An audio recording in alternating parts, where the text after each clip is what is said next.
Brandon. Чудово. Добре. 22 cents.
გამარჯობათ ხალხო, მოგესალმებით ამერიკიდან. და ჩემი სტუმარია ჩრდილოეთ ამერიკის ეპისკოპოსი. მეუფე საბა. დიდი მადლობა მეუფე, რომ ჩემი სტუმარი ხართ და ჩემი გადაცემა კონტინენტს მიღმა იწერება. მე მინდა რომ თქვენ აღუწეროთ, მოუყვეთ ჩვენს მაყურებელს, ახლა ჩვენ სად ვიმყოფებით? რატო ვართ ასე შორს მოშორებით ჩვენი ქვეყნისგან? რა ეკლესიაა ეს? და რა არის მისი როლი თანამედროვე ქართულ ეკლესიაში და რეალობაში? ასე დავიწყებ თქვენთან საუბარს. გამარჯობათ, მე მადლობას გიხდით, რომ მომეცა საშუალება, რომ თქვენ გადაცემაში სტუმარი ყოფილიყავი და მადლობა იმისთვის, რომ დაინტერესდით ჩვენით და ასევე მოვიკითხავთ ჩვენ საყვარელ ქართველ ხალხს სამშობლოში და ამ გადაცემას მხოლოდ სამშობლოში არ უყურებენ და რა თქმა უნდა აქ ჩვენ ემიგრაციასაც უცხოეთში მცხოვრებ ქართველებს. საიდან იწყება ამ ადგილის ისტორია? მანამდე სანამ თქვენ ამ კითხვას პასუხებთ, მე მინდა რომ მადლობა უთხრა ჩვენს ემიგრანტებს, რომელთა გამოც შედგა ეს გადაცემა. მახოჭანიას, უჩა ბარბაქაძეს, გიორგი ახობაძეს, ანუ ადამიანებს, რომელმაც თქვენ გაგიცნოთ, ყოველ შემთხვევაში ბევრი ადამიანისგან მე თქვენ შესახებ გავიგე, მათი გადაცემიდან, პოდკასტიდან, სახელწოდებით ბაზარი არაა და ძალიან დამაინტერესა ზოგადად, რომ ეს დისკუსია, რასაც თქვენ იქ საუბრობდით და მისი გაგრძელება, ის კითხვებით, რომელიც მე მაქვს ასევე, ძალიან მინდა რომ ჩვენმა საზოგადოებამ მოისმინოს და ამ ხალხმა ყველაფერი გააკეთა იმისთვის, რომ მე დღეს აქ ყოფილიყავი და ეს გადაცემა შემდგარი იყო და მადლობა მათ. ესმენდა და მეთქვა. ახლა მოდი დავიწყოთ საუბარი იმაზე, რომ როგორ იწყება ამ ეკლესიის ისტორია ქართული ეკლესიის ისტორია როგორ იწყება ამერიკაში. ეხლა დავიწყოთ და თასე მაინტერესებს, რადგან ეს ციკლი არის პატრიარქზე, საქართველოს პატრიარქის როლი ამ ყველაფერში. ჩვენი ეპარქია 2009 წელს დაარსდა და უკვე მრავალი წელია გასული და ალბათ ბევრი შეიძლება საუბარი, მაგრამ მოკლედ რო ჩამოვაყალიბოთ და ვთქვათ და ხალხმა მეტი იცოდეს ამ ეპარქიის შესახებ. რა თქმა უნდა, თითოეული ეპარქიის გახსნას რაღაცა წინაპირობა აქვს და ამ ჩრდილოეთ ამერიკის ეპარქიის დაარსებასაც თავის წინაპირობა ჰქონდა და მინდა გიამბოთ ამის შესახებ.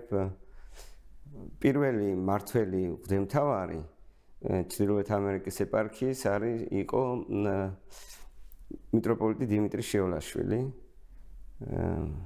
და შეიძლება ვთქვათ, რომ მისი ძალიან დიდი ღვაწლია ამ ეპარქიის აღორძინების პირველივე დღიდან მისი შრომა ჩრდილოეთ ამერიკის ეპარქიისთვის და ამ ეპარქიის დაარსება რამდენადაც გასაკვირი არ უნდა იყოს, ეხლა შეიძლება პირველად ესმის ეს ზოგიერთ ადამიანს არის დაკავშირებული მაინც 2008 წლის აგვისტოს ომთან. რა თქმა უნდა, მხოლოდ ეს არ იყო პირობა და გადაწყვეტილება, მაგრამ რაღაცა ბიძგი ამისკენ იყო ამ ომის შემდგომ ჩრდილოეთ ამერიკის ეპარქიის დაარსების, რადგანაც 2008 წლის ომის შემდგომ მეუფე დიმიტრი მამარევას სიხარულძესთან ერთად ეხლა მამა ელისი არის ჩემი სტუმარი მოგზაურობდა დიახ თქვენ გადაცემაში იყო სტუმრად ამერიკაში და მან პატრიარქისგან მიიღო კურთხევა რომ რა თქმა უნდა შეხვედროდა ქართველ ემიგრანტებს და მოესმინა მათი ტკივილი სიხარული რა უჭირთ რა სურვილები აქვთ და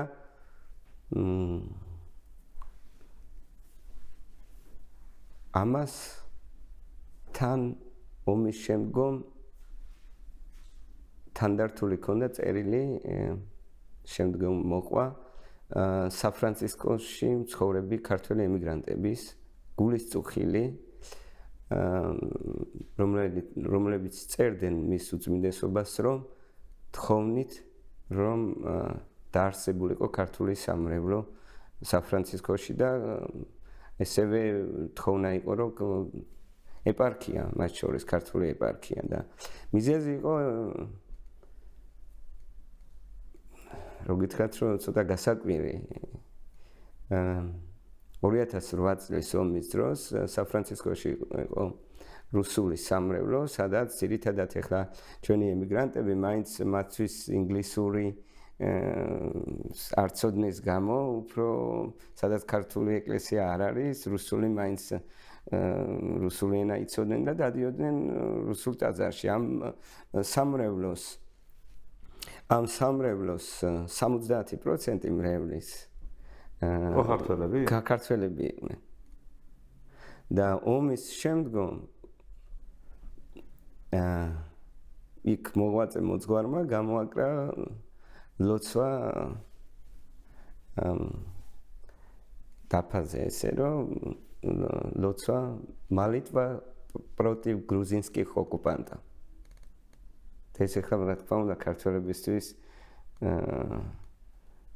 მისაღები რა თქმა უნდა არ იქნებოდა და მათ შეწყვიტენ იქ სიარული, მაგრამ სადაც ასულიყვნენ. ამიტომაც ამას თანდართული ქონდა მეუფე დიმიტრის ვიზიტი, რომ მეუფე დიმიტრის იმოგზაურა, შემდგომ როცა დაბრუნდა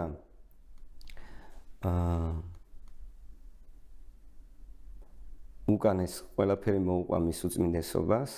ეს არის ომის შემდგომ ზუსტად არ მახსოვს ეს არის სექტემბერი, ოქტომბერი, აგვისტოს ომის შემდგომ მალევე და ჩრდილოეთ ამერიკის ეპარქია უკვე არსდება გაზაფხულზე 30 აპრილის 2009 წლის 30 აპრილის სინოდის განჩინებით. თავდაპირველად არსდება ჩრდილოეთ ამერიკისა და კანადის ეპარქია და მეუფე დიმიტრის ევალება ამ ეპარქიის მართვა და შემდგომ რა თქმა უნდა კანადაც შედის ჩრდილოეთ ამერიკაში, ჩრდილოეთ ამერიკის სამი ქვეყანა ეს არის კანადა, ამერიკის შეერთებული შტატები და მექსიკა ესევე და ეს სამი ქვეყნის ესე ვთქვათ რომ ეს ეპარქია მოიცავს სამ დიდ ქვეყანას. რამდენი მოქმედი ეკლესია მონასტერია ამ სამ დიდ ქვეყანაში და როგორი განაწილებით ქართული ამ წუთას? სამწუხაროდ მექსიკაში არ გვაქვს სამრევლო, მაგრამ კანადაში 4 სამრევლო გვაქვს და 14 სამრევლო და მონასტერი, 2 მონასტერი გვაქვს ამერიკის შეერთებულ შტატებში. სულ 18 არის. 18 სამრევლო და მონასტერი ერთად. არ შეიძლება რო არ აღვნიშნო და რო არ ვთქვა რომ მეუფე დიმიტრის ამ დროს პირველი ვიზიტის დროს მას პინძლობს მამა ალექსანდრე თანდილაშვილი, რომელიც წმინდა ნინოს ეკლესიის წინამძღვარია და ეხლაც არის მოსაზრება, რომ პირველი ქართული ეკლესია არის წმინდა ნინოს ეკლესია, რომელიც დაარსდა ამერიკის შეერთებულ შტატებში, თუმცა ამას ვერ დავეთანხმებით, იმიტომ რომ ჩვენ ვიცით იურისდიქციითაც ჯერ ეპარქია არ არის, თან სამრევლო თუ კი არსებობს, ჩვენ სამრევლოები მაგალითად შეიძლება გქონდეს სხვა ქვეყნებშიც დაარსებული, მაგრამ მაშინ კონკრეტულად რომელიმე იურისდიქციას ეკუთვნის, იქ მყოფ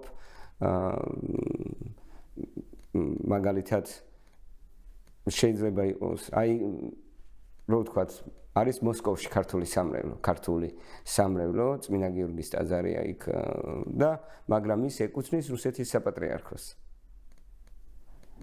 და ჩვენ ჯერ ეპარქია არ არის დაარსებული, რა თქმა უნდა, მამა ალექსანდრეს დიდი ღვაწლი აქვს და პირველ წმინდა ნინოს ეკლესიას მამა ალექსანდრე უდგას სათავეში.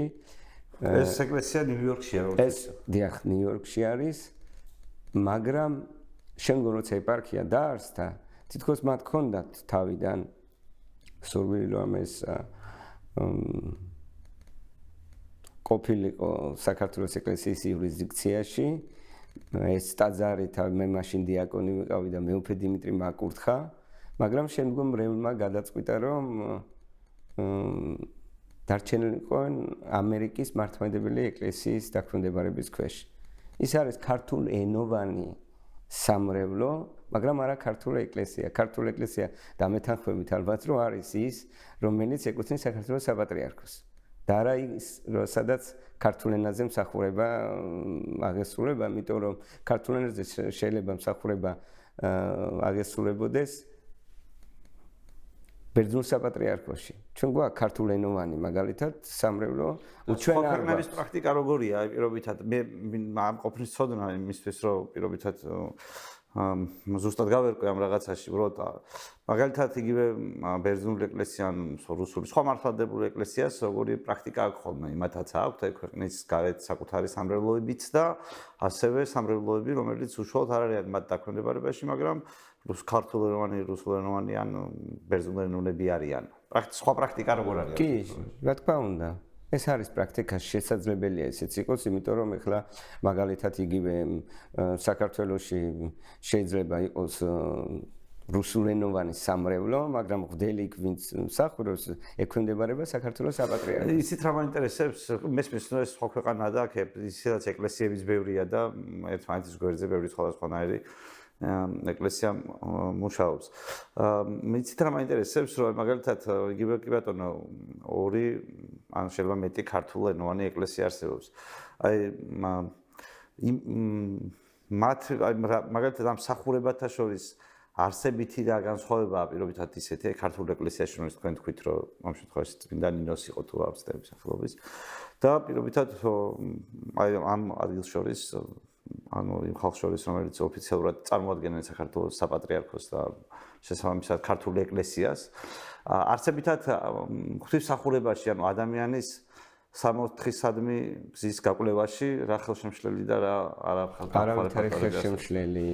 არავითარი ხელშემშლელი არ არის, იქ ეს ეკლესიაც არის, რა თქმა უნდა, ჩვეულებრივად მართლმადიდებელი ეკლესია, სადაც შეიძლება ადამიანი მივიდეს და ღვთისგზაზე იაროს და გადარჩეს და ღმერთთან მივიდეს და ისე როგორც საქართველოს ეკლესიის წიაღში, მაგრამ აქ არის ეკლესია გარკვეულწილად მაინც ცით რა არის გულსატკენი, ჩემთვის მე ვახსენ ეს ფაქტი, იმიტომ რომ არ შემეძლო რო არ მეთქვა, რომ დასაწყისში ამ ეპარქიის დაარსების მას დიდი ღვაწლი აქვს, მაგრამ იმიტომ რომ მეუფე დიმიტრის დელეგაცია როცა ჩვენ ჩამოვდიოდით, ის გვას პინძლობდა, მაგრამ შემდგომ არის რომ ამან სამწუხაროდ გამოიწვია ის, რომ თითქოს ქართველების გაყოფა. რადგანაც იურისდიქციას მაინც ნახეთ როგორ არის ჩვენი ეპარქიების დაარსებას მნიშვნელობა ჰქონდა ერთი მთავარი, ასევე რომ სადაც მეც ესე ვფიქრობ, სადაც საქართველოს ეკლესია არის, იქ არის შენი კავშირი შენ ქვეყანასთან ამავე დროს. იმიტომ რომ ჯერ ერთი ჩვენ იცით როლი თვითონ ეკლესიის რამ ხელ არის თვითონ საქართველოს ისტორიაში და რამდენი საქმე აქვს კარგი გაკეთებული ეკლესიას და ამავე დროსაც ამ ეპარქიაში არა მხოლოდ ჩრდილოეთ ამერიკის ეპარქიის ნახეთ თქვენ პატრიარქის დამოკიდებულება თავდაპირველად ალბათ გახსოვთ თქვენ რომ არის რომ ემიგრანტებს ეუბნება რომ დაბრუნდით სამშობლოში და მოგვიანებით იხსნება უცხოეთში ეპარქიები არ იხსნება თავიდან მესმის 2009 წელს ჩვენ როცა ეპარქია გავხსენით ამ საქართველოს ეკლესია როდესაც ეპარქიას აფუძნებს ჩრდილოეთ ამერიკაში უკვე აქ არის ადამიანები რომელიც 10-15 წელი ცხოვრობენ ზოგი შეიძლება მეტიც ხოდი მაგრამ თავდაპირველად პატრიარქი მოუწოდებს მას ჩამოსვლაზე ეხლაც მოუწოდებს ჩვენ ეკლესია საქართველოში დაბრუნების ადამიანებს რა თქმა უნდა და მაგრამ მე ხედავთ რომ ადამიანები იქ ფუძნდებიან მათ შორის წირდება სულიერი საზრდო და არა მხოლოდ სულიერი საზრდო იმიტომ რომ უცხოეთში ეკლესიები არ არის მხოლოდ აქ არ არის მხოლოდ წირვალოცვის ადგილი აქ არის უბრალოდ შეიძლება ადამიანი წირვალოცვადაც არ მოდიოდეს უბრალოდ ადამიანების შეხვედრის ადგილიც წირვის შემდგომ მოვიდეს და ადამიანებს შეხვდა ან დაკავშირების ქართველების ერთმანეთთან დაკავშირების ამავე დროს სამრევლოებთან ერთად ფუძნდება სამრევლო სკოლები საკვირაო სკოლები კულტურის ცენტრები და ეკლესია რა თქმა უნდა საქართველოშიც აკეთებს ამას მაგრამ უცხოეთში კიდევ უფრო დიდი მნიშვნელობა აქვს ამას დამეთანხმებით რომ კულტურის ცენტრების არსებობა სადაც ჩვენ რწმენა არის პირველი არჩევანი ადამიანის და მისი გადაწყვეტილება, მაგრამ საქართველოს კულტურასთან და სამშობლოსთან ეს არჩევანი არ არის, იმიტომ რომ ეს ღმერთმა ესე ინება, ხო? ეს ჩვენ არ აგვირჩევია. ეს მოგვეცა. მე ესე უყურებ. მესმის, აბსოლუტურად გასაგებია. მე ვიცით რა მაინტერესებს, რა თქვენი დაკვირვებით. რითი განსხვავდება ეს საზოგადოება? აქაური საზოგადოება. ქართული საზოგადოებისგან და რა იცვლება მაგალითად პირველი სამშობლოდან წასვლის შემდეგ თქვენი დაკვირვებით ადამიანებში, ვინც აქ წამოვიდნენ. რა იცით ალბათ კონკრეტულად ადამიანებს შევეკითხოთ ეს შეკითხვა მათი გამოცდილებით მეტ პასუხს გავგზავნოს, მაგრამ მეც მქონია, მეც მაინტერესებს და მეც დამისვამს, რომ რა შეიცვალა თქვენში ბევრ ადამიანზე შევკითხი ვარ და პასუხი მქონია, რომ ბევრს უთქვამს, რომ აქ მე შრომა ვისწავლე. მეტიც კიდევ უფრო რომ ზოგმა აქ უცხოეთში ღმერთი იპოვა. და მეტად ისწავლა სამშობლოს სიყვარული, რაც გასაკვირიც არ უნდა იყოს, იმიტომ რომ ალბათ ეს უფრო მონატრებაა. თან აქ ზოგჯერ გვაკრიტიკებენ იქედან თქვენ რომ თქვენ არ გაქვთო, ანუ ჩამოდითო თუ გინდა თქვენ სამშობლოში ყოფნა და აქ მიხედეთ აქ იყავით და მაშინ შეგიძლიათ რომ აზრსაც კი როცა გამოთქვან ჩვენ უცხოეთში ყოფი ქართველები თითქოს ზოგს მიაჩნია რომ აზრიც არ უნდა გამოთქვათ, იმიტომ რომ ჩვენ არც არჩევნებში. სამწუხაროდ ეს კიდევ ვფიქრობ რომ ერთი სამარცხვინო ფურცელია თვითონ რაც არჩევნებში ჩვენი ხმის დაკარგვა. იმიტომ რომ მე ყოველთვის მოუწოდებდი ადამიანებს რომ ეს არის შენი სამშობლოს მიმართ პასუხისგებლობა, რომ მიხვიდე არჩევნებში და შენი პოზიცია გამოხატო. ვის დაუჭირო მხარე არასდროს არ მithქი, არასდროს, იმიტომ რომ ვფიქრობ ეს არ არის სასულიერო პირის საქმე. მაგრამ ის რომ ამის მაგალითს ჩვენი უწმინდესი ყოველთვის გვაძლევდა. დაფიქრდე საკუთარ მომავალზე და ასე გააკეთო არჩევანი, მე მგონი სწორი რჩევაა სურდენ რა თქმა უნდა. და შეიძლება რაღაცა მერე ინანო.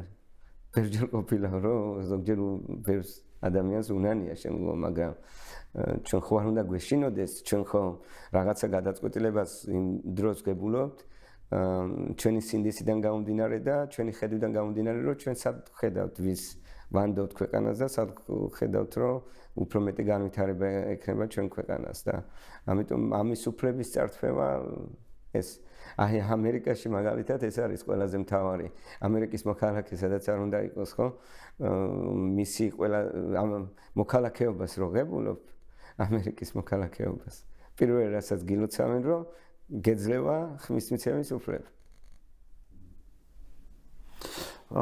მე უფრო თქვენ ბევრ ისეთი დრო გაქვთ აქ გამოვლილი იმის დროს რომ ადგილობრივებთან ურთიერთობა და მათი გაცნობაც მოგიწევდათ. ყოველ შემთხვევაში, როცა უბანში ეკლესიას იხსნება, რაღაც სხვა ეკლესია იხსნება, ეს ყველა საზოგადოებისთვის არც მისაღები არ არის, არც მოსაწონი არ არის და ყველა საზოგადოებაში ამას ასე ვერც გააკეთებ.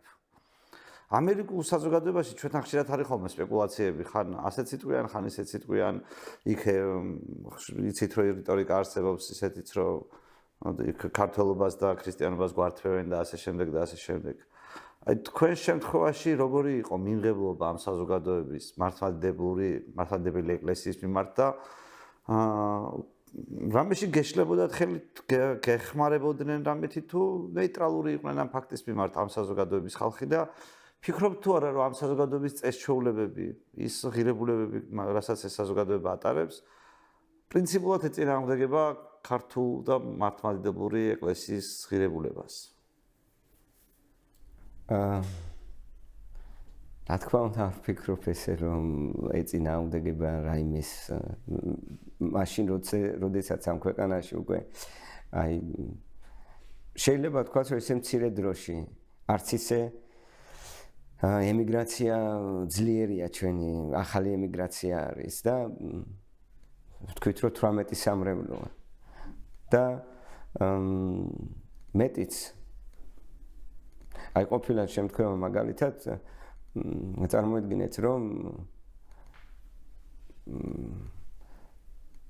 ეკლესიისთვის საყიდულობდით და ვინც კიდე ეს ამერიკელი ჩვენი მეზობელი ბანკის ესქს არ გვაძლევდა და თვითონ ამ ადამიანმა თქვა რომ მე ისე მოგცემთ ამ სახლს ნაწილი თანხა მოგვეცი და ნელ-ნელა ყოველთვე პროცენტის გარაშე ნელ-ნელა გადაგვიხადე ფული. ამას მგონი ქართველიც კი არ გაგიკეთებს ეხლა რომ უთხრა ანუ ამერიკელი კტიტორიც კი ყავს ამას ეკლესიას ესე გამოდის. ხო, წარმოიდგინეთ აი ესეთი რა თქმა უნდა ჩვენ ეპარქიაში ეხლაც არის აი გვერდზე არის რომ მომავლისთვის რომ კულტურის ცენტრის განვითარება მოხდეს და 150 ბავშვი ყავს კულტურის ცენტრში და გვერდზე სახლი იყიდება და ეხლაც ამ ადამიანს რომ დაველაპარაკეთ იგივეს გვთავაზობს ეს ადამიანი რომ ბანკის გარეშე ესე ნელ-ნელა გადაუხადოთ წარმოიდგინეთ რომ ეს დახმარება არ არის ეხლა მართლა გითხრათ რომ მე კი არ ვამბობ არ ვიცი შეიძლება ეს ყველაფერი რაც კეთდება რა თქმა უნდა ჩვენი ამას ალბათ მე კიდევ უფრო მეტად ვიტყვი და მადლობა მინდა უთხრა ჩვენს ემიგრანტებს რომ მათი დახმარებით კეთდება და მაგრამ რომ არა ესეთი ადამიანები და ხელშეწყობა რა თქმა უნდა ეს აი რაც გვაქვს თავიდან როდესაც დავიწყეთ არაფერი არ გქონდა პირველი ეტაპი ძალიან რთული იყო მე უკვე დიმიტრის მოუწია მაშინთან ბათუმში თვითონ მოღვაწეობდა და პირველ ეტაპზე როცა ჩამოდიოდა წელიწადში ორჯერ ზოგჯერ სამჯერ ჩამოდიოდა იმის გამო რომ ეს პირველი პრობლემების დახმარება გაეწია სასულიერო პირებისთვის რომ მოგვარებული იყო და ძალიან რთული პერიოდი გაიარა ამ ეპარქიამ ნულიდან იყო ყველაფერი დაწყებული არანაირი დაფინანსება არ ქონდა ამ ეპარქიას და ყველაფერი ნულიდან იწყებოდა და ეხლა უკვე აი შარშან მართლაც ისტორიული წერი იყო ორი ნიუ-ჯერსი და ჩიკაგოში ტაძრის შენობები შევიძინეთ და ორი ახალი ტაძარი ვაკურთხეთ. და აი ეს ადგილიც ეხლა სადაც ვართ ფილადელფიაში. დიახ. ეხლა ვიმყოფებით ეს არის დარჩა სახელი ამას გეტყვით ეხლა. ეს არის თვითონ დაბა ფისტერვილი, ფილადელფია აღარ არის, მაგრამ გზა თქვენ საიდანაც ამოხვედით, გზის მეორე მხარე არის უკვე ფილადელფია.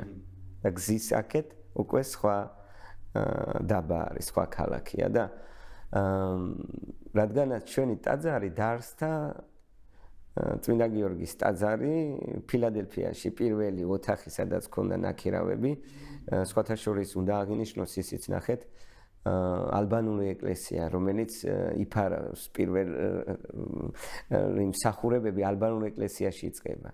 თქვენი ქართული მსახურებები? ქართული, დიახ, დილით. მამა პეტრე კრუაშვილი იყო პირველი მოძღვარი, ვინც მეუფე დიმიტრისოს ვაკურთხევით მან დაარსა ეს სამრევლო და პირველი მსახურებები ალბანურ ტაძარში იწყება დილის 7 საათზე ადრე ქართული მსახურება და მე 10 საათზე უკვე ალბანელი მოძღვარი ატარებდა მსახურებას და რამოდენიმე თვე იქ იყვნენ ქართველები, მაგრამ მალევე უკვე ცალკე პატარა ოთახს ალბათ მახოს თქვენ ახსენეთ და აქაურ ემიგრანტებს ახსოვს ის პატარა ოთახი, პატარა ტაძარი. ესეც დიდი სიხარულია. და თავდაპირველად მე რო ჩამოვედი 2010 წლიდან ვარ ამერიკაში, 2009-ში ეპარქია დაარსა და 2010 წლის ოქტომბერში აქ დავით აღმაშენებლის სახელობის მონასტერში მეუფე დიმიტრიმ დამასხა ხელი მღვდლად. და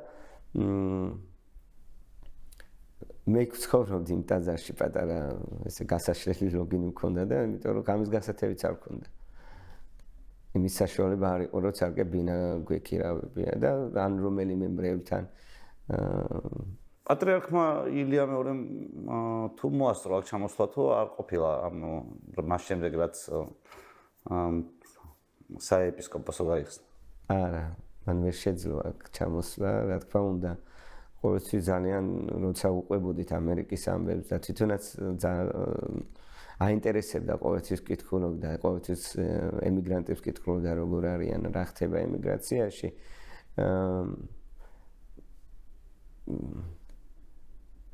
კიცით ეს უკვე ბოლო წლები მისი უძულებიდან გამომდინარე ვერ შეძლო ვიზიტი 2009 წელს დაარსდა. იმედი გვაქვს რომ უახლოეს პერიოდში ახალი პატრიარქი გვესტუმრება.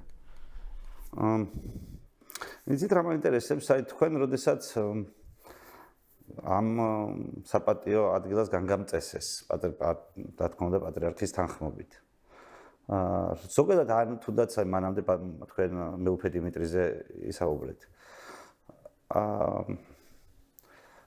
მღვდელმთავრებს ამ ადგილას ჩრდილოეთ ამერიკის ეპარქიაში რა დავალებები ჰქონდათ დედა ეკლესიისგან?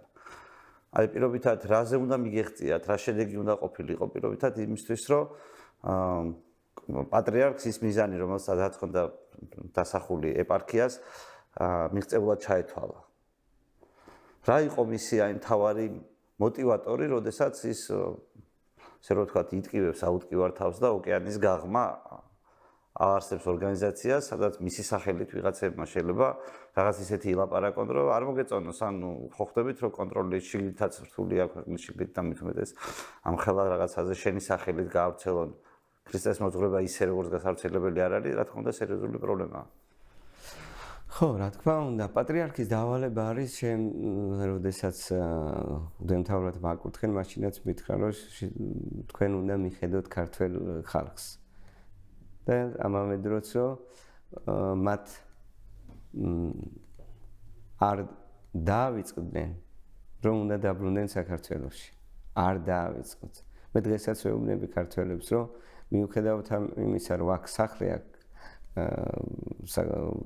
მათი ნაკიდი და აქ ცხოვრობენ, მაინც გქონდეს იმის ფიქრი, რომ უარი არ თქვას თავის სამშობლოზე, რომ ერთ დღეს მაინც დაბრუნდება. და ამავე დროს მხოლოდ ქართველებისთვის ზრუნვა არა. ჩვენ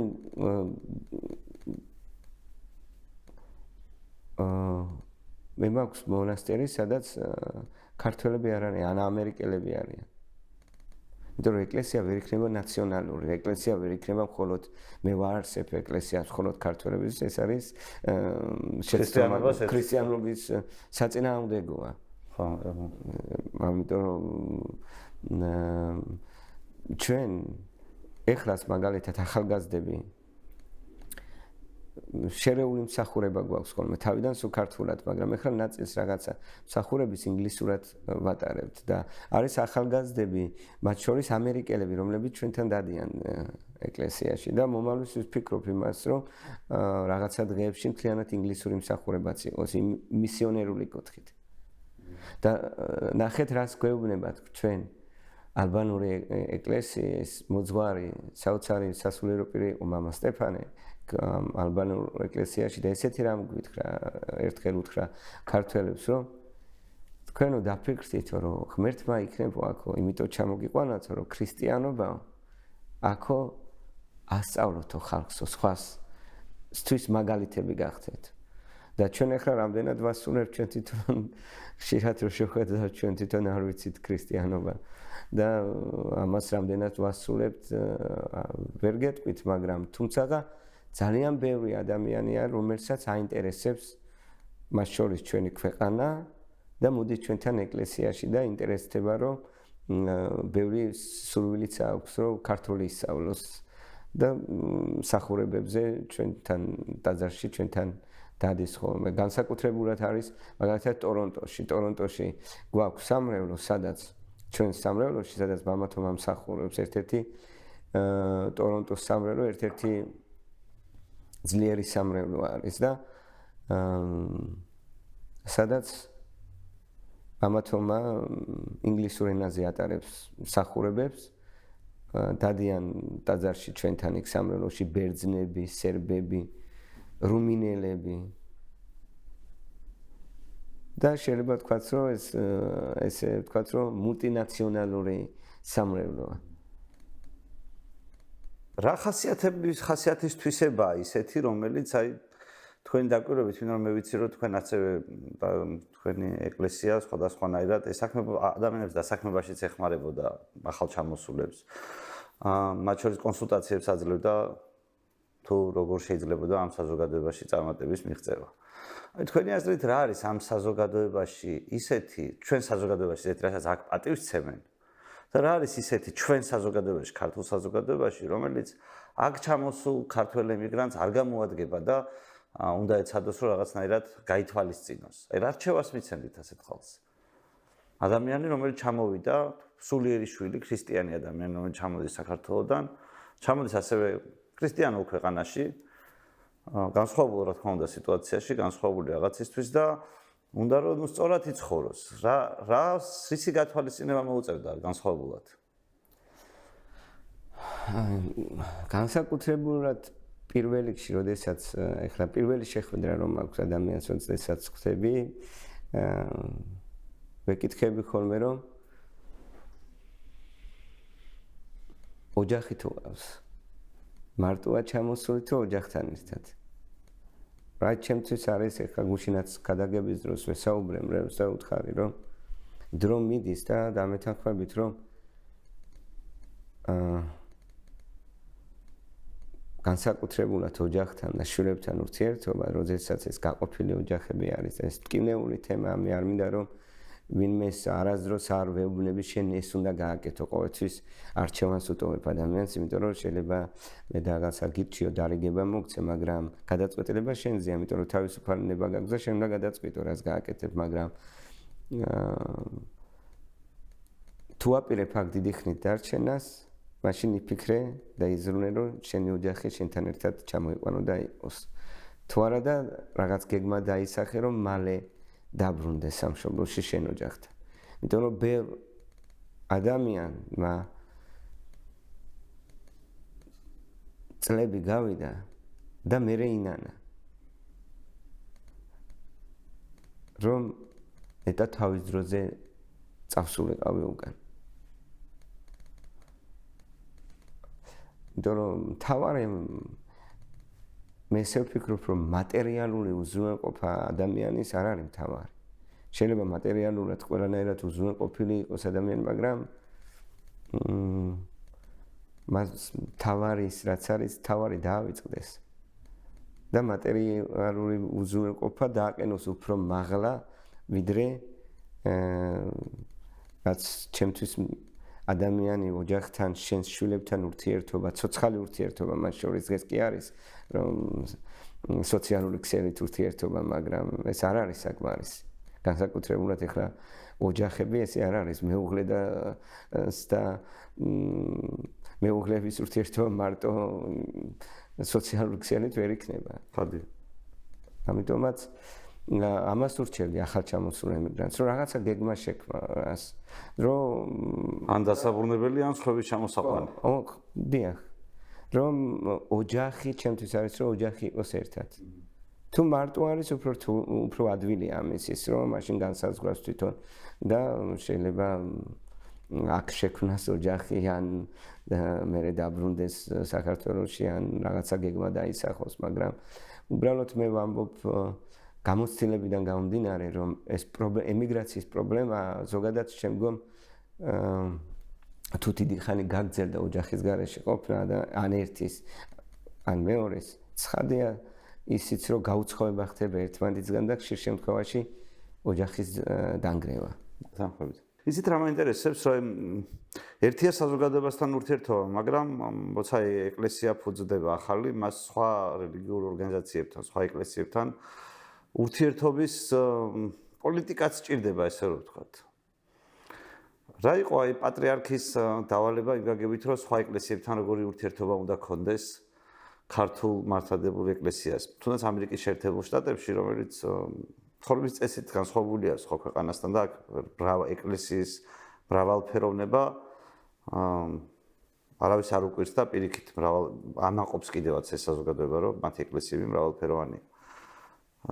ჩვენი პატრიარქის დავალება და თქვენი საქმიანობის აი ეს მიმართულება როგორია და პირობითად ეს რითი განსხვავდება მაგალითად აი ამერიკაში ასეთი ურთიერთობა და სხვა რომელიმე ქვეყანაში ან ქვეყნის შიგნით ეს განსხვავებულია თუ ეს ყველგან ერთ და იგივეა. არ არის და ვერ იქნება ერთი და იგივე, რადგანაც ჩვენ ურთიერთობა აქ გვიწევს მართლმადიდებელი ეკლესიებთანაც, რა თქმა უნდა, იმიტომ რომ აქ ნახეთ ამერიკის შეერთებულ შტატებში არის სოფლიო საპატრიარქოს ეკლესია, არის ანტიოქის საპატრიარქოს ეკლესია, რუსეთის საპატრიარქოს ეკლესია, სერბეთის, რუმინეთის, ბულგარეთის, ჩვენ რა თქმა უნდა, საქართველოს ეკლესია და არის ესევე ამერიკის მართლმადიდებელი ეკლესია, Orthodox Church America, რომელსაც მსოფლიო საპატრიარქო ბოლომდე არ აღიარებს ამ ეკლესიას, რა თქმა უნდა და ამიტომაც არის ჩვენი ეპარქიები და ჩვენ სხვა ეკლესიებიც ამ ტერიტორიაზე. ზოგადად უცხოეთში რა თქვა ეს ეკლესიის გარკვეულწილად რაღაცა პრობლემასაც წარმოადგენს, იმიტომ რომ ეკლესიის კანონების მიხედვით არ შეიძლება ერთ და იგივე ქალაქში ორი ეპისკოპოსი იყოს. და აქ მაგალითად აი ამერიკა როგორც ქვეყანა მულტინაციონალური კუთხით ეკლესიის ბევრი ეპისკოპოსები ყავს. ეკლესიის მდგომარეობაც ესეა და იმიტომ რომ თითოეული ეპისკოპოსი და ეკლესიის წარმომადგენელი ზრუნავს, ამიტომაც თქვი თავიდან რომ საქართველოს ეკლესიას ამიტომ აქვს მნიშვნელობა რომ ზრუნავს ესევე თავის სამშობლოსთან კონდეს კავშირი ამ ხალხს. აქ მცხოვრებ ემიგრანტებს და გარკვეულწილად ზრუნავს იმისთვის რომ ამ ადამიანებმა თავის სამშობლოს დაეხმაროს. და გეტყვით რომ ყოველთვის მეკითხებოდა პატრიარქი რომ როცა ჩავდიოდი საქართველოში რომ როგორი ურთიერთობა გაქვს სხვა ეკლესიებთან. და რა თქმა უნდა ჩემი ურთიერთობა ყოველთვის იყო გახსნილი, მართლა გითხრათ ამერიკაში არსებობს კანონიკურ მართლმადიდებელ ეპისკოპოსთა ანსამბლია. ანუ ჩვენ ერთმანეთთან კავშირი გვაქვს აქ მყოფ ამ საპატრიარქოების ეკლესიებს. სამწუხაროდ მართალია რუსული ეკლესია უკვე წლები აღარღებულობს ამ ერთობაში კავშირზე ისინი გასული ამ ერთობიდან. იცით თქვენ ეს კონსტანტინოპოლის იმ გადაწყვეტილების შემდგომ, როდესაც უკრაინის ეკლესიას ავტოკეფალია მიანიჭა, ამის შემდგომ რუსულმა ეკლესიამ უარი თქვა ამ ერთობასთან, ურთიერთობაზე და გარდა ამ ეკლესიისა, რუსულ ეკლესიისა, ჩვენ ყოველწლიურად წელიწადში ერთხელ ყველა ეპისკოპოსი ამერიკის შეერთებულ შტატებში, კანონიკური ეპისკოპოსი, რომელიც კანონიკურ ეკლესიას ექვემდებარება და ეკუთვნის ვიკრიბებით და გვაქვს კრება, სადაც ერთმანეთს უზიარებთ გამოცდილებებს და ფიქრობთ, რომ როგორ დავსახოთ გეგმები, როგორ შევინარჩუნოთ ახალგაზრდები ეკლესიაში. ვაკეთებთ სტატისტიკას, რომ მაგალითად, რამდენი ადამიანი მოინათლა, რამდენი ადამიანი გახდა ეკლესიის წევრი. ჩვენთან ცოტა განსხვავება არის ის, სადაც ტრადიციული მართლმადიდებლობა, ესე ვთქვათ, ეს დიდი პრობლემაა ტრადიციული მართლმადიდებლობა, რომ მე ვარ მართლმადიდებელი და საერთოდ არ იცი რას ნიშნავს მართლმადიდებლობა. მხოლოდ მოინათლა არ არის საკმარისი ამერიკელებისთვის. ვის თუ მოინათლა, ის აქტიური ეკლესიის წევრია. არა ისე როგორც ჩვენთან მოინათლება და შეიძლება წესსაგება სანამ არ დაჭირდება, უხდელიდან აღარ მივიდეს.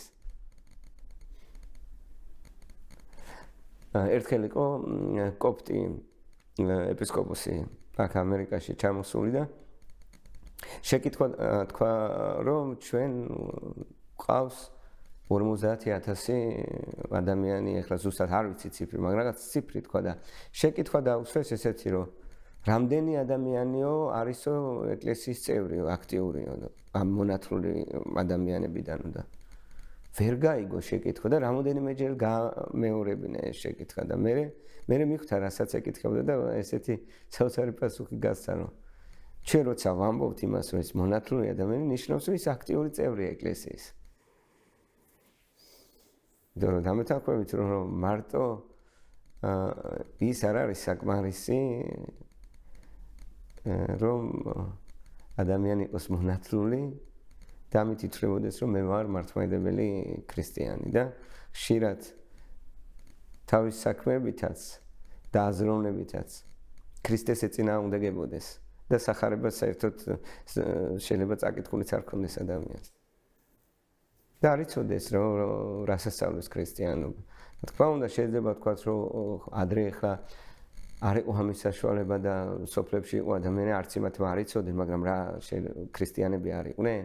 მაგრამ დღეს 21 საუკუნეა, დღეს ტელეფონი ყველას არის. ახლა წეგან როცა გელოდებოდით, ეს ხუმრობდით და ვეუბნები, რომ აი ChatGPT-ს ეხლა ვეტყვი, რომ მომიმზადე ქადაგება მაგალითად პეტრე პავლოვის შესახებ. და დაუსვი შეკითხვა, ისეთი ქადაგება მომიმზადა, ეხლა რო წაიკითხო, ეს არა ქვია, სამი უნივერსიტეტის დამთავრებული რო აკადემიას ღვთისმეტყველი, აი იმ დონის ქადაგება დღეს ადვილი არ არის, ძნელი არ არის, რომ გაიგო ქრისტიანობის შესახებ, რომელიმე წმინდანის შესახებ.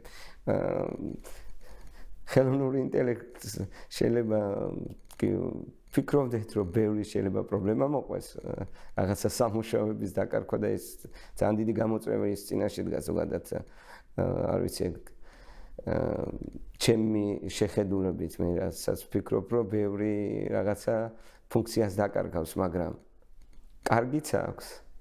კარგი რაღაცა შეიძლება გააკეთო ამით.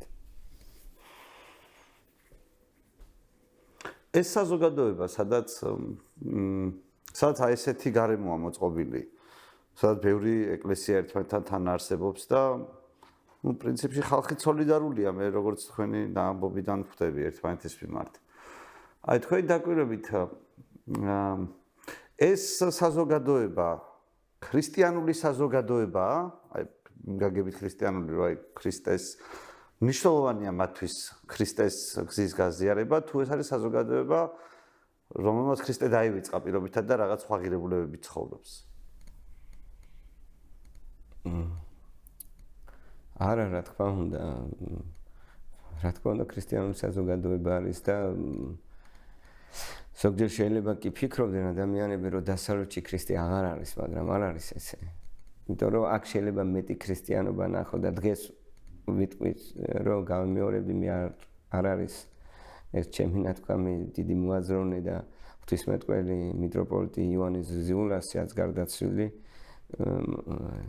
ის ამბობდა ესეთ სიტყვებს, რომ მართლმადიდებლობა არის დასავლეთის ახალგაზრდების რელიგია, რომლებიც ეძებენ ღმერთს და ოღონდ რა თქმა უნდა ცოდნით ამავე დროს და შეგნებით მიდიან იმ წმენამდე, რომ იესო ქრისტეს წმენამდე და ცხოვრობენ ამით.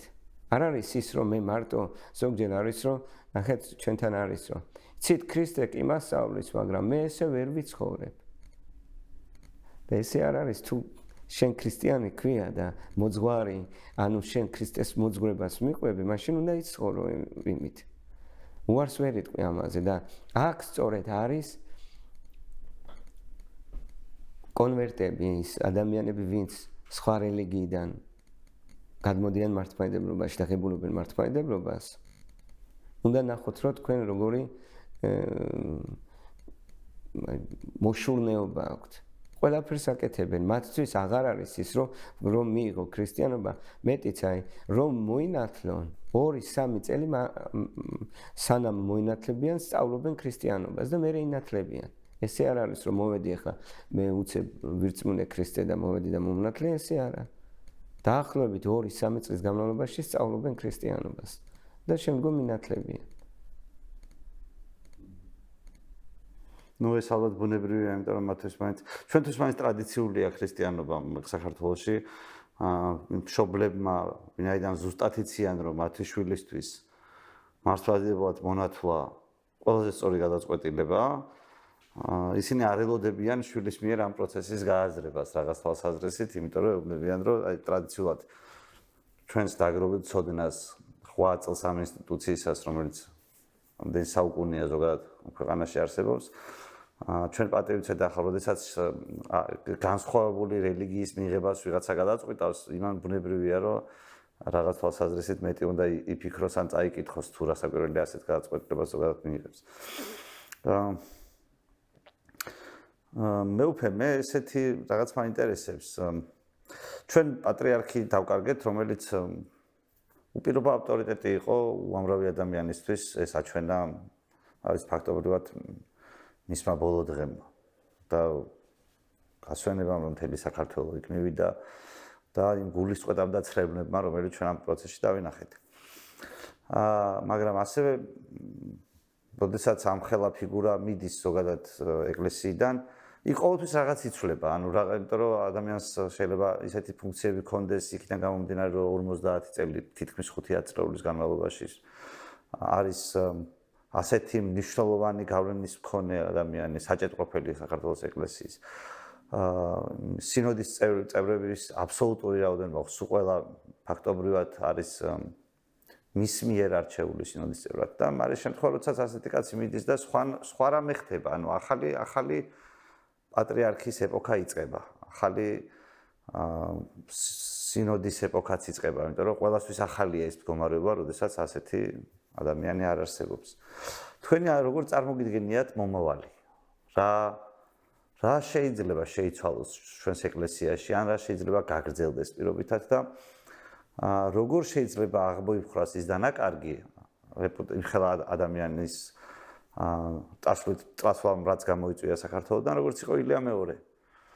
როგორ წარმოგიდგენთ, იმიტომ რომ ჩვენ ვიცით, რომ არჩევნების დროსაც, მიუხედავად ძალიან კარგად ჩაიარა ამ ყველაფერმა და ეკლესიამ აჩვენა ქართულ საზოგადოებას ცივილური არჩევანის ჩატარების წესი. ცხადია, რომ იქ არსებობდნენ სხვა აზრყოფი ადამიანები არსებობდნენ, სხვა რაღაცა ინტერესები არსებობს. როგორ წარმოგიდგენიათ, რა უნდა მოხდეს იმისთვის, რომ საბოლოო ჯამში ეს სტაბილურობა, საქართველოს და მის საქართველოს ეკლესიის სტაბილურობას იმდენად არ საფუძველი არ შეერყას და თან ეკლესია იყოს განსხვავებულ აზრთა, მათ შორის დისკუსიის და მსჯელობის და მერე სწორ გადაწყვეტილებამდე მისვლის ადგილიც. დიახ, პირველ რიგში მინდა ვთქვა, რომ მართალია ის, რომ ძალიან რთულია, ჯერ კიდევ ალბათ ბოლომდე გააზრებული არ გვაქვს, რომ პატრიარქი გარდაიცვალა და ამას ეხლა ფაქტის წინაშე ვდგევართ, მაგრამ გარკვეულწილად უწმინდესი იყო ავტორიტეტი ისეთი, რომელსაც ბევრ შემთხვევაში მისი გადაწყვეტილება და სიტყვა იყო აი ჩვენთვის უნიშნელოვანესი და ამიტომაც ადვილი იყო ეს ყველაფერი, მაგრამ მართალია თქვენ აღნიშნეთ, რომ წინ ცვლილებები მაინც იქნება გარდაუვალია, რომ რაღაც ცვლილებები, იმიტომ რომ ნებისმიერ პიროვნებას, ნებისმიერ ადამიანს აქვს თავისი ხედვა. მათ შორის მე მინდა რომ ესევე ახლა ვისარგებლო შემთხვევით და კიდევ ერთხელ მივლოცო მის უწმინდესობას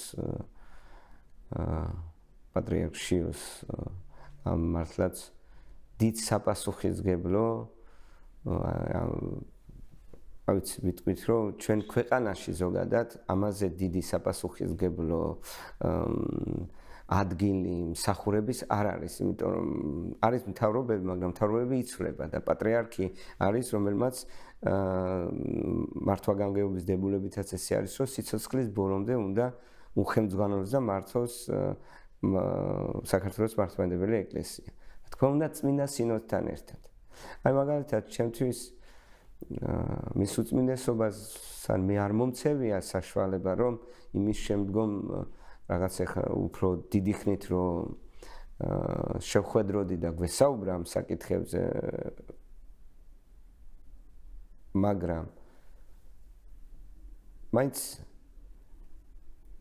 ჩემი ხედვიდან გამომდინარე თუ კი ყოველთვის ვიტყვი რომ უფრო მეტად აი მახსოვს როდესაც ესეთი დრო დადგა სერბეთში, მე სერბეთში ვსწავლობდი და პატრიარქი მათი სერბეთის პატრიარქი პავლეც უპირობოდ ერისთვის იყო პირველი აი ერთ-ერთი დიდი ავტორიტეტი, როგორც თამამად შემიძლია თქვა, როგორც პატრიარქი ილია ჩვენთვის, მისი უწმინდესობა ესე იყო სერბეთის პატრიარქი პავლე. და როდესაც ახალი პატრიარქის არჩევა მოხდა, მან პირველივე სიტყვაში თქვა ესეთი რამ, რომ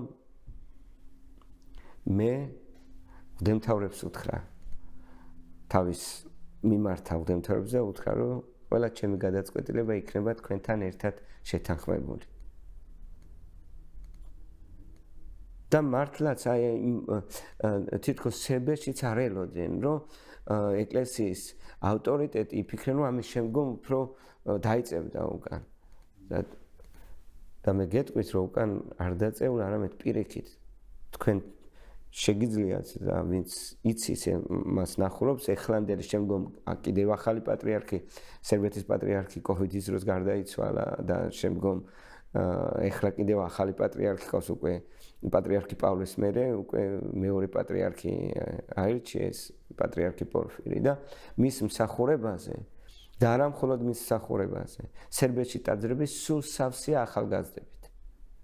და მან გააკეთა ეს, რა გააკეთა, რომ გააღო კარი ახალგაზრდებისთვის და თითქმის კვირა არ არსებობს, 2-3 შეხვედრა რო არ ქონდეს ახალგაზრდებთან. მათი აზრის მოსმენა, დისკუსიები როგორ ხედავენ, განსხვავებული აზრისაც, შეხედულებების, სულ კავშირი ახალგაზრდებთან. არა მხოლოდ ახალგაზრდებთან, რა თქმა უნდა, იქ ამ შეხვედრებზე ასაკი არ არის შეზღუდული, მაგრამ უფრო მეტი ახალგაზრდებია, სტუდენტები, ახალი თაობა, რომელიც შეიძლება თქვა, რომ ახალი თაობა, რომელიც ეკლესიაში მივიდა. აი მეტი ურთიერთობა, გახსნება ხალხთან, მე ვფიქრობ, რომ ყოველთვის არის რაც მის უწმინდესობას ილია მეორეს ქონდა, სულ უყვარდა სტუმრები, შეხვედრები, ხალხთან ურთიერთობა. სანამ მას შეეძლო ეს სულ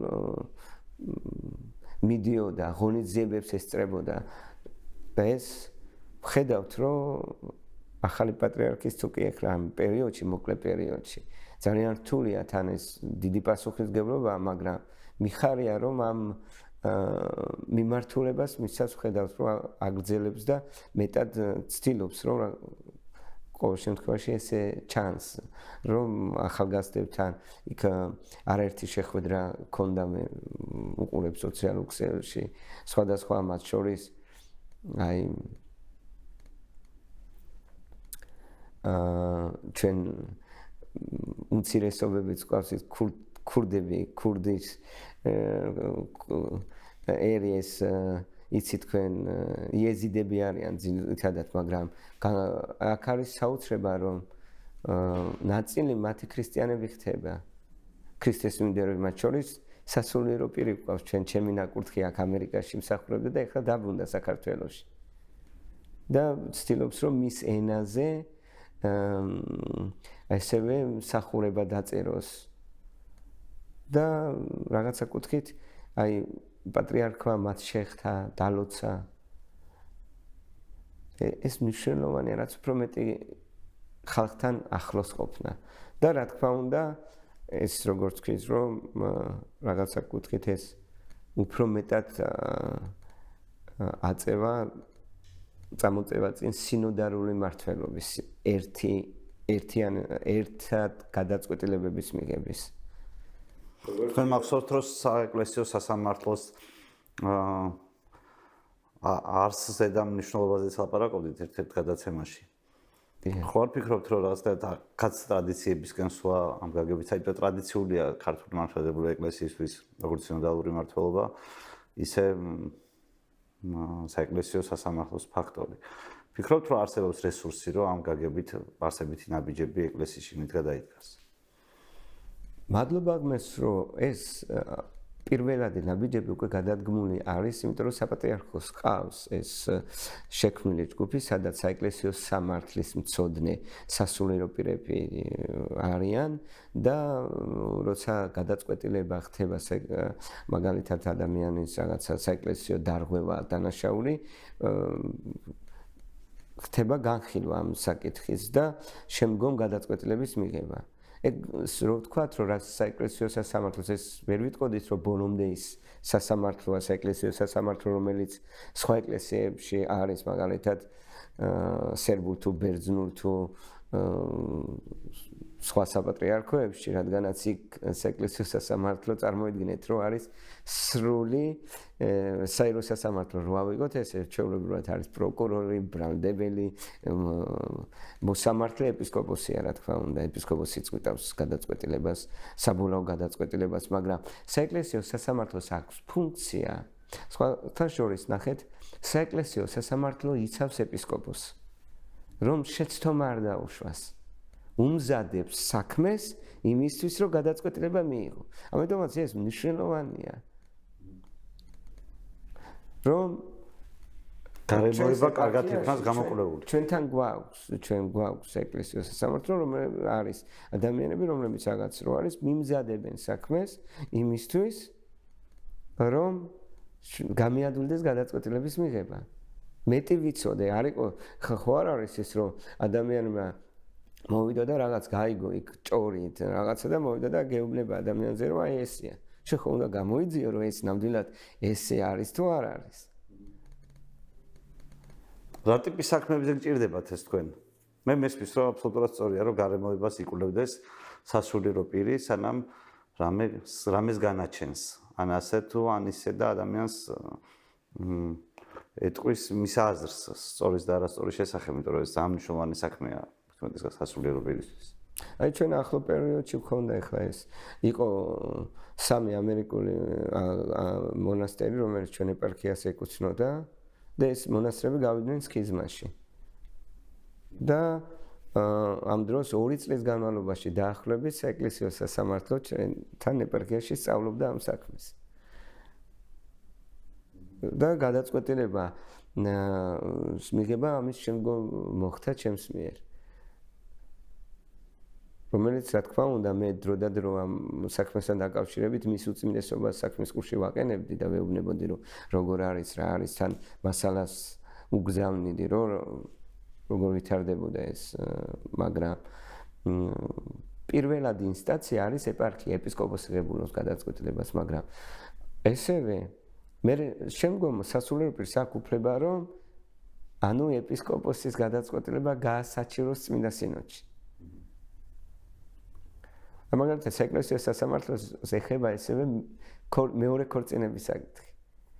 მეორე ქორწინება როცა არის, ესეც რა იყო მიზეზი რომ ადამიანები დაშორდეს ეხლა ხო რომ მიეცეს შემდგომ უფლება რომ მიეცეს თუ არა უფლება მეორე ქორწინებას ეს დღევანდელი მართვა-გამგეობის დებულებით გათვალისწინებულია თუ ცვლილებას საჭიროებს პირობითად რომ საქართველოში ეს წესი იქნას დანერგილი. ზოგადად თქვენ ალბათ გახსოვთ რომ პატრიარქის არჩევნების პერიოდში ხშირად იყო საუბარი მართვა-გამგეობის დებულებას. და ითქვა კიდეც და სინოდალაც ჩვენ დავთანხმდით რომ ერთადერთი გამოწვევა ასევე ახალი პატრიარქის რაც იქნება ახლო მომავალში რა თქმა უნდა ამას ესე ვერ იქნება ახლა ერთ თვეში და ორ თვეში იმიტომ რომ ამას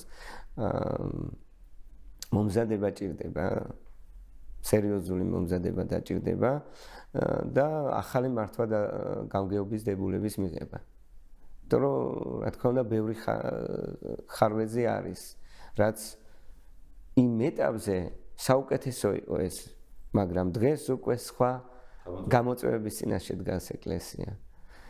თან იმ პერიოდში პატრიარქი უყურებდა თავისი ხედვითაც და თან ეს იყო მნიშვნელოვანი დოკუმენტი და გადადგმული წინაბიჯი, იმიტომ რომ რაც წინათ იყო, იმაზე უკეთესი შეიქმნა.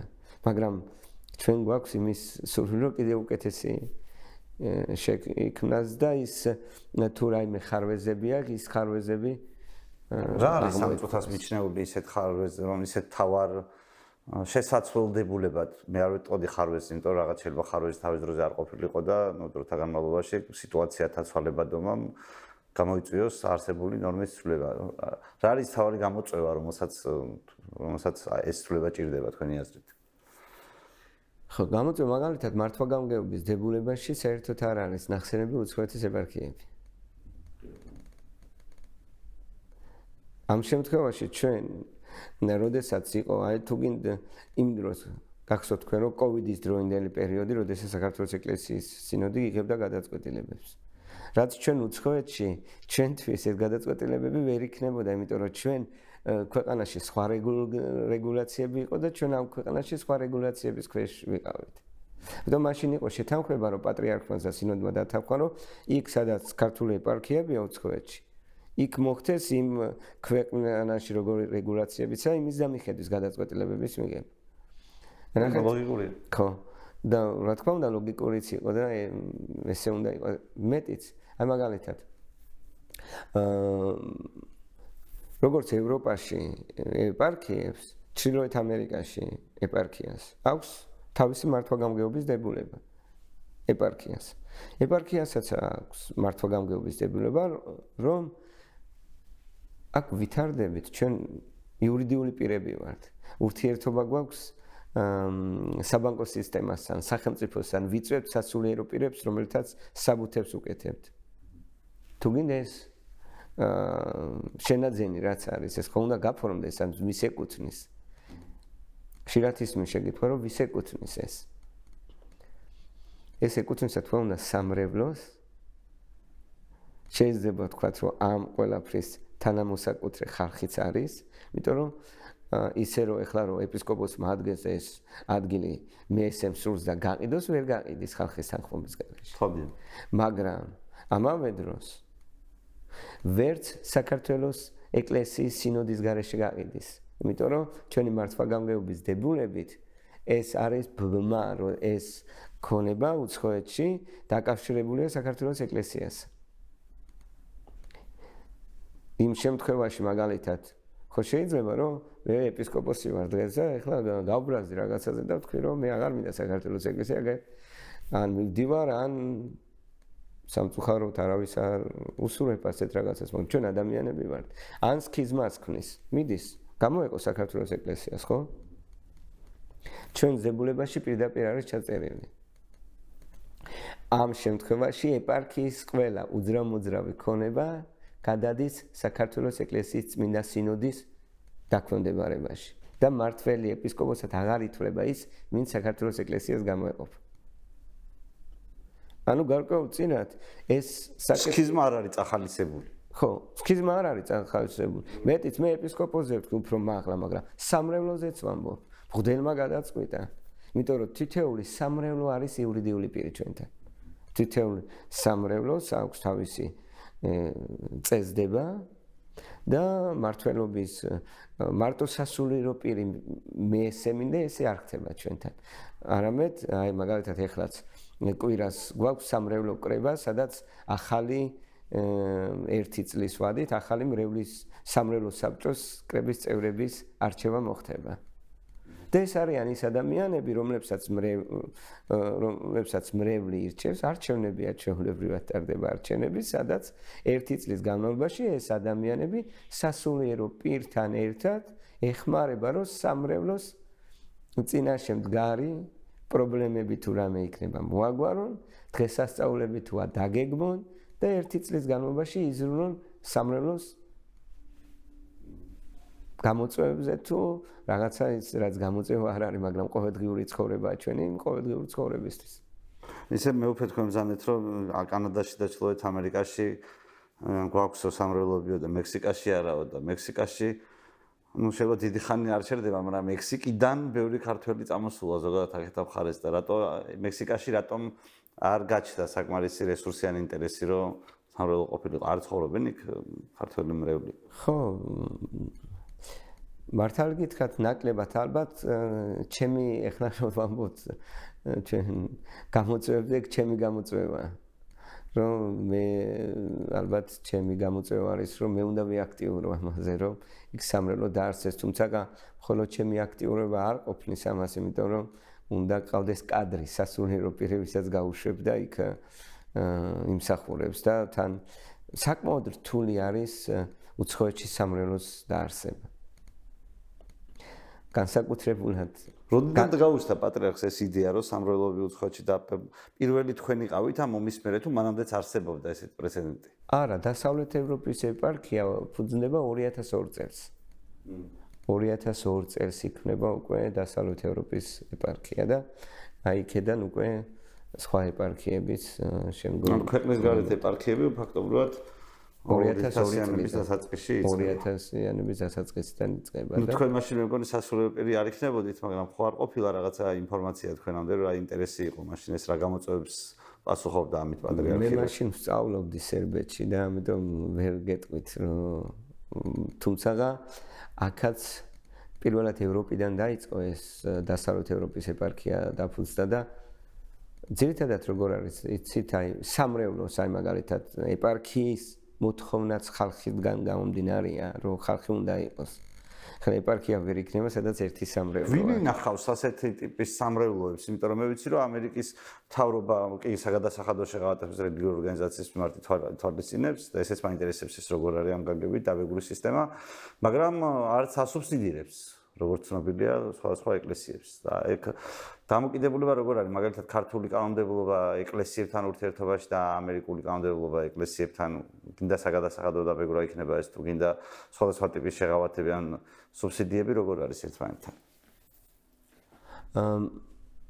ჩვენ ვართ რა თქმა უნდა სახელმწიფო დაბეგრიდან განთავისუფლებული ვართ და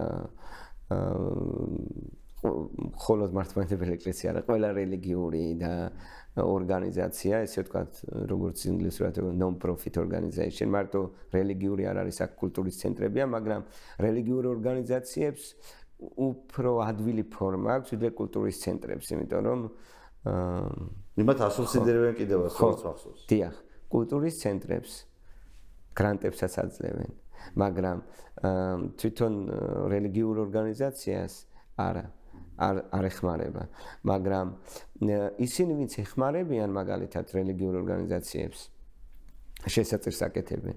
იმ თანხაზე ისინი საგადასახადოში აღარ იხდიან ფულს, ანუ განთავისუფლებულია, რადგანაც დაეხმარა არამონგებიან ორგანიზაციას. და ეს შეღავათი აქვს მრევლს, რომელიც შესაძლოა უკეთებს ეკლესიას. ძირითადად რო თქვა, აი პირდაპირ მინდა თქვა და მადლობაც უთხრა რომ არა ქართველები და აი ძირითადად მრევლის ადამიანები ჩვენ უცხოეთში არაფერი არ გვექნებოდა.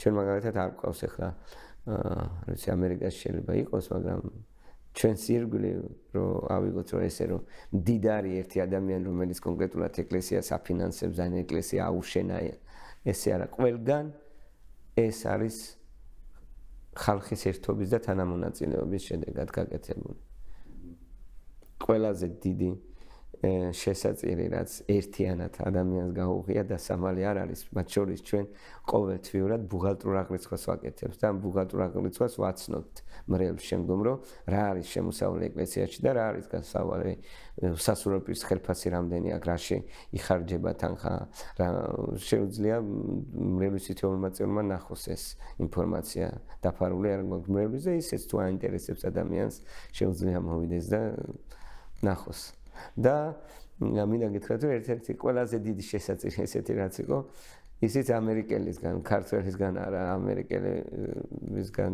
იყო ორ ადგილზე ერთი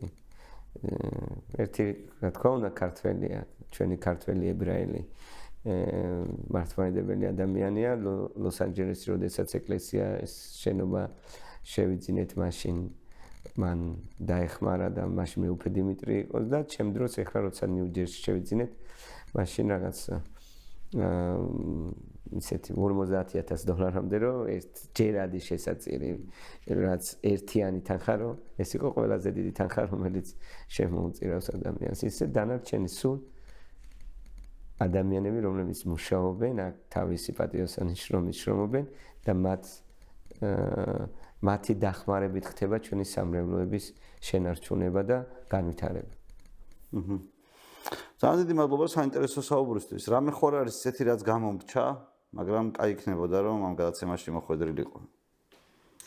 ხო, მე მინდა ვთქვა აუცილებლად რომ ერთი რაც არიციან ჩვენთან და მათ შორის თვითონ ალბათ აქაც არის ბევრმა სასულიერო პირები თვითონ პირველი თაობა სასულიერო პირების მე ვეუბნები ჩვენს ეპარქიის სასულიერო პირებს რომ ჩვენ ვართ შეწირული ამ მისიისთვის და რატომ ვამბობ ამას რომ შეწირული ამ მისიისთვის რომ ჩემი მიზანი არის მომავალში რომ სამრევლოებში სასულიერო პირებს კონდეს ისეთი ხელფასი რომ სხვა სამსახურებში არ მოუწიოთ მუშაობა. ხლა შეიძლება ვიღაცამ გამაკრიტიკოს და თქვას, რატო კაცო ჩვენ თუ მუშაობთ, გვდელი რატო არ უნდა მუშაობდეს სხვაგან? გვდელი რატო არ უნდა იყოს ტაქსისტი ან გვდელი რატო არ უნდა იყოს მიტანის სერვისზე თუ მშენებლობაზე, რატო ჩვენც მუშაობთ, მანაც იმუშაოს. რატო უნდა გქონდეს ეკლესიიდან ხელფასი? ეს არის ძალიან არასწორი მიდგომა. ბევრ რაღაცა ჩვენ შესაძლებელი გვაქვს. მაგალითად, ერთ-ერთი გამოწვევა საქართველოს ეკლესიის არის სოციალური პრობლემის მოგვარება სასულიერო პირებისთვის. უთანასწორობა. ერთს აქვს შეიძლება მილიონი და მეორეს არ აქვს ფულის ფული. და იქნებ ის უკეთესად ემსახურება მრევლს და ამიტომაც არის ეს. მე შეიძლება უკეთესად ემსახურება კი, მაგრამ უკეთეს ემსახურებისთვის მე არ შეიძლება მილიონი მომეცეს, იმიტომ რომ განსაზღვრება უნდა იყოს აქ ხელფასის განსაზღვრება, როცა არის მაგალითად უცხოეთის ეკლესიაში შენ მილიონი თუ მოგეცა, მილიონსვე შენ ჯიბეში ვერ ჩაიდებ ის სამრევლოს უნდა მოახმარო. სამრევლოს განვითარებას უნდა მოახმარო. იმიტომ რომ სასულიერო პირის ხელფასი არის განსაზღვრული. შეიძლება იყოს მეტი, შენ მეტი განათლება მიიღე და მეტად დაიხარჯე რომ ამ ხრივ განვითარებულიყო, როგორც არის სხვა ეკლესიებში, ესეთ ადამიანებს მეტი ხელფასი აქვს. მაგრამ ნახეთ როგორ არის სასულიერო პირები, რომლებიც თან არის პრობლემა რა, უბრალოდ მინდა რომ ხალხმაც იცოდეს, რომ ეს სასულიერო პირები ჩვენ მინიმუმს რა თქმა უნდა ვაძლევთ სამრევლო უზრუნველყოფს მას დასაწყისში, იმიტომ რომ ნახეთ ჩვენ როცა რელიგიური ვიზით მოყავს სასულიერო პირი, მათ არ აქვს მუშაობის უფლება, სხვაგან ვერ იმუშავებენ. უნდა უზრუნველყოს სამრევლო. მაგრამ მე როდესაც ახლა მწვანება რაც იღებენ და მუდმივი ხო მე უკვე მუშაობის ნებართვა სხვაგანაც შეუძლიათ იმუშაო. ანუ პირველ წლებში ძალიან დიდი გაჭირვების ქვეშ არის მაინც სასულიერო პირები, იმიტომ რომ ის შემოსავალი რაც ხა წარმოიდგინეთ ნახეთ ნებისმიერ პროფესიას ამერიკაში რა პროფესიაც არ უნდა გქონდეს შენ თავს იჩენ იმ პროფესიიდან ცხადია ყველგან მასია ყველა ეკლესიაში საქართველოს ეკლესიის გარდა ბერძნულში სერბულში ანტიოქიოში მეტიც მაგალითად ბერძნულ ეკლესიაში აკრძალულია გვდელს სხვაგან მუშაობა და რატომ დიდი მრევლი ყავთ უფრო საუბრობ დიდი მრევლი ყავთ და ლოგიკურად არა გეტყვით ერთ რამეს რომ მე მინდა რომ რაღაცა შეიძლება შეკითხვებით წამოვიდეს მაგრამ მინდა რომ რაღაც სწორი ჩვენ არ უნდა შეგვეშინდეს რაღაცა საკითხებზე საუბრის ზოგჯერ არის რომ გვეშინია რაღაცაზე ვისაუბროთ არამედ უნდა ვისაუბროთ და უნდა დავსახოთ რომ შეიძლება ჩვენ გვეშლებოდეს მაგრამ თუ არ ვისაუბრეთ იმ შეცდომასაც ვერ დავინახავთ და ჩვენ მე ვთქვი რომ თავარი მიზანი არის რომ სასულიერო პირებს კონდეს ისეთი შემოსავალი სხვაგან არ იმუშავოს რატომ ამას ერთი მიზეზი აქვს შენ როდესაც სხვა სამუშაოზე ხარ შენ როგორ სასულიერო პირი ვეღარ ვითარდები შენ ვეღარ ზრუნა ვიმ საქმისთვის ისი აი მაგალითად დღეს რომ დარეკოს ადამიანმა რომ მე ცუდად ვარ რაღაცა დეპრესია მაქვს რაღაცა გასაჭირი მაქვს და სასულიერო პირთან მინდა შეხვედრა დღეს აქ სასულიერო პირი ვერ იქნება იმიტომ რომ სხვა სამუშაოზეა წასული და ის ხო ამ საქმეს დააკლდა ამიტომაც ეს სოციალური კუთხით ამ პრობლემის მოგვარებაც ერთი ვფიქრობ რომ დიდი გამოწვევა ეკლესიის რომ ეს საკითხი უნდა მოგვარდეს უცხოეთშიც საქართველოშიც იმიტომ რომ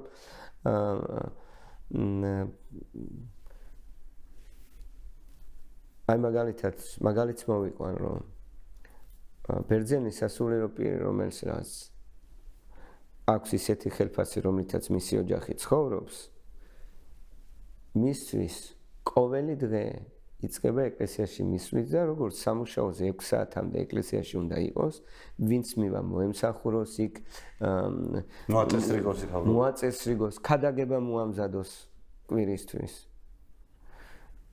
და ორგანიზაცია გაუწიოს სამრევლო ცხოვრებას და ეხლა დღეში ერთხელ რომ მოვა ეკლესიაში ადამიანი ის გაუწევს ამის ორგანიზებას იმიტომ რომ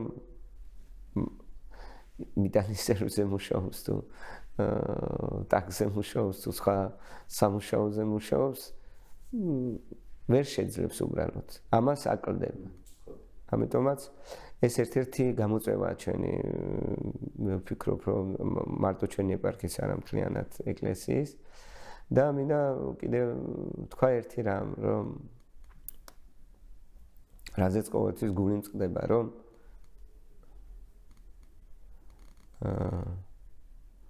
ემიგრანტების მიმართ საყვედური და ხელის თითქოს ჩვენ არ გვიყვარს ჩვენი სამშობლო და გავიქეცით იმ პრობლემებს ჩვენი ქვეყნიდან და აქ ვარ და კარგად ცხოვრობ და აღარ უნდა ვთქვათ არაფერი რაც მიმაჩნია რომ არასწორი არის და მეტად რაღაცა კუთხით მე